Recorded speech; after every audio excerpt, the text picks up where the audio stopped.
me tell y'all something. I watched this video this old boy made the other day about rules. Some kind of rules about how I got to act when I go certain places around certain folks. I do what I want to. I got a Dilligaff patch on my vest. You know what that means? Because I don't care what nobody's got to say. I'm a real man. I'm a real biker. Hey, Yeah. what are you doing?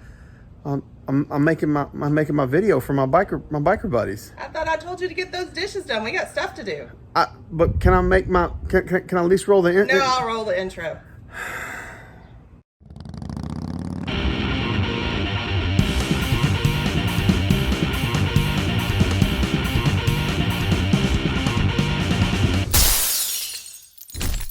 Hey, what's up, y'all? So I made the video earlier about rules for hanging around motorcycle club. I got some really good feedback from some people telling me, hey man, thank you, and thank you for letting us know some things, and thank you for talking about the subjects a lot of people talk about. And I said, hey man, that's awesome.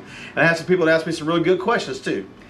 And then I had your badass social media bikers. You know the ones I'm talking about? The guys who are like, man, I'm free. I don't need nobody telling me what to do. They don't own the bar. You know, that just sounds like something somebody would try to, more rules for, trying to put more rules on stuff, like acting like the man. So those guys, I'm laughing at you.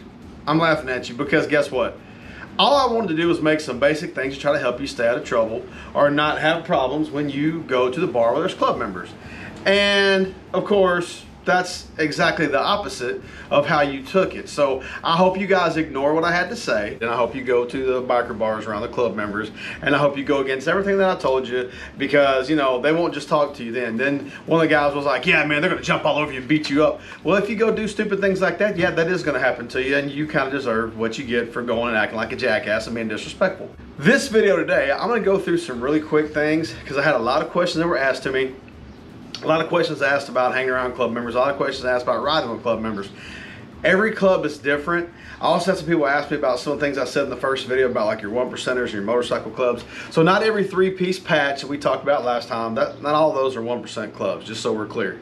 There are plenty of three-piece patches, like I said, where you have your top rocker, which will be your club name, you have your insignia or your logo, and then you'll have your territory at the bottom. The only time you'll have a club that's called a quote-unquote outlaw club, you'll see a 1% diamond usually on their collar, somewhere up by their neck, or they may even have it on the lower part of their patch. They may have it somewhere on their vest, but you'll see it'll be, the 1% diamond will be shown right in front where you'll know. You'll know what they are because they like to let you know. They don't want you making the mistake of thinking they're just some mom and pop club, okay? That's number one of the questions I got to ask. Number two, people ask me about riding with a club. So when it comes to riding with a club, every club's different. If you're a new person hanging around that club, or a new person just going around for the first few times and you go ride with them, they have a pecking order the way they ride. A lot of times you're gonna have outlaw clubs, okay, 1% clubs usually ride side by side. Okay, a lot of outlaw clubs do that. A lot of MCs will ride staggered. Staggered, I mean you have a bike here and a bike on their flank, like this the whole way down. And there's certain positions, depending on the club and depending on you know what organization it is. A lot of times the president will ride front left, okay, or the road captain will ride front left, and the president or the highest ranking member that's there will ride to the right. It just depends. Formation I've ridden in usually was president in front and then the road captain, and the road captain kind of made sure that you kept going the right way. You're going to have your president or road captain, and then president, vice president staggered. You'll have your sergeant at arms somewhere towards the back, and you're going to have people that will come up, and we usually call them flankers. They're just the people who go close off the intersection. When you're riding with 10, 20, 30 bikes, you'll have guys who will break off, and when you're going to make a right turn in the intersection, they will go block the intersection so that everybody can turn safely. Then they'll follow back in line and go back to the place in line that they were.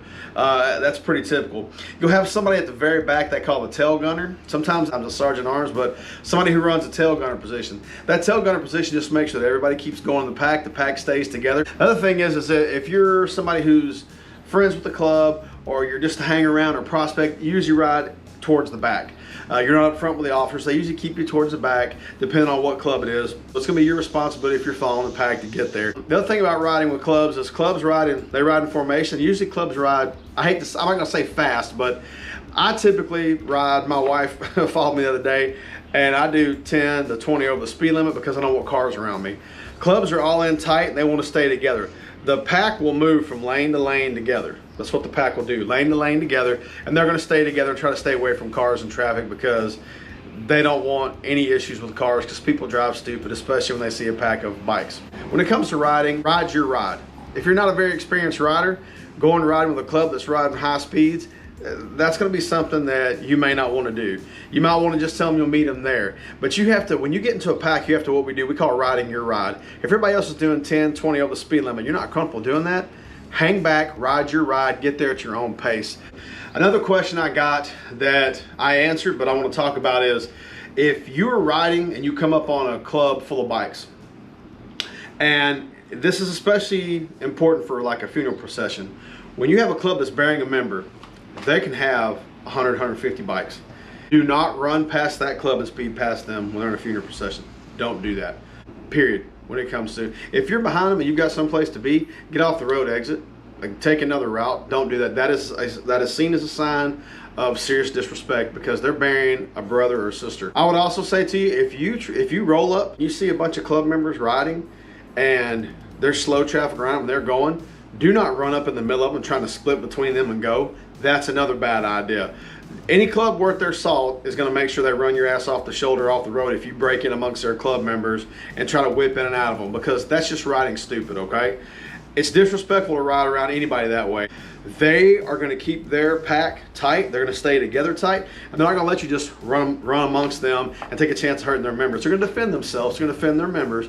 If you don't understand that basic thing, that there are people out there who are going to defend themselves and keep themselves safe from you acting like an asshole, turn the video off. It's just the truth, guys.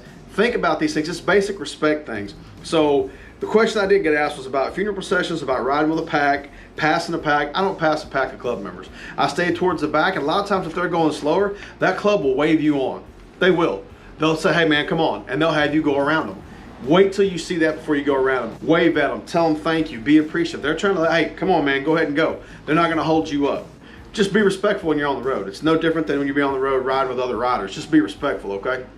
The last question that I had was, somebody said, hey man, when you're riding, when do you know it's time for you to try to join a club? And I said, well, everybody's different. Here's what I would say. If you think about joining a club or you want to join a club, find out what clubs are in your area. Go to places where club members are. Go have a few beers. Talk to a few of them. When you see them by the bar, I mean, just, hey, how you doing? Polite introductions. When you're in the parking lot, you see their bikes, you can ask them, hey, I like your bike, looks good. Bikers love to talk about their bikes. That's the way you open up, and then they'll start talking to you, and then they get more comfortable around you. You can go on the internet and search and find out what clubs are in your area, what are family-friendly clubs in your area, what are outlaw clubs in your area, and you're gonna be able to find all that stuff. Go where clubs are, go where bikers are, and then you can start being around those clubs, and maybe you can find a club you like, and they like you, and you like what their rules and their members are about, you like what their lifestyle is about, and you start the hang around process and the prospect process, which we talked about, then become a member. But it doesn't happen overnight. You're not gonna go into the bar, meet some club members, they're not gonna pat you on the back and say, hey man, come on, join us and be a club member tomorrow. It's a long process like anything else in this life that's worth doing, okay? Hey y'all, thanks for watching. Do me a favor, hit the like button, hit the subscribe, and hit that little bell icon so you get notifications when I make these videos. Look, this was part 2 talking about clubs and riding with clubs, because I had a lot of questions from the first one, so I wanted to answer those questions because I didn't want to be rude to you guys. I tried to answer all the DMs I got. I tried to answer all the comments that I got. Even the ones that I didn't agree with, I tried to answer you and tried not to be a jerk to you, just because I want you to know that I do care about what you're saying and I'm not ignoring you. It's a touchy subject sometimes because people don't know how to act around clubs, and there's some people who think that they should be able to act however they want, whenever they want, and hey, you're free to do whatever you want to, but be prepared to deal with the consequences of that. I'm just letting you know. So I appreciate you guys watching. As of this video, we're over 500 subs, and that's because of you guys, because you care enough to watch me and wait till this shit show gets back running, and I sure appreciate that. So I just want to tell you guys to have a great day. Let's try not to be assholes to each other, and I'll see y'all next time.